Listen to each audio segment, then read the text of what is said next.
ગાંધીના ગુજરાતમાં દારૂબંધીના લીરે લીરા ઉઠતી ઘટના સામે આવી છે। સાવરકુંડલાના દેતડ ગામે સામે આવી છે આવી ઘટના। ગામના ખુલ્લેઆમ ચાલતા દેશી દારૂના વેપલાથી ત્રસ્ત મહિલાઓ અને સરપંચ સહિતનું ટોળું સાવરકુંડલા રૂરલ પોલીસ મથકે દોડી આવ્યું હતું।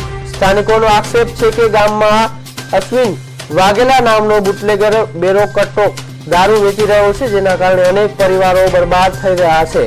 રોષે ભરાયેલી મહિલાઓએ પોલીસ મથકમાં લેખિત રજૂઆત કરી બુટલેગર સામે કડક કાર્યવાહી કરવાની અને દારૂનો અડ્ડો કાયમી ધોરણે બંધ કરવાની માંગ કરી છે। દારૂબંધી માત્ર કાગળ પર જ છે તેવી સૂર વ્યવસ્થા કરતા ગ્રામજનોએ ચીમકી આપી છે કે જો તંત્ર દ્વારા ત્વરિત પગલાં ભરવામાં નહીં આવે તો આગામી સમયમાં ઉગ્ર આંદોલન કરવામાં આવશે। આ ઘટનાને સ્થાનિક પોલીસની કામગીરી સામે પણ સવાલો ઉભા કર્યા છે।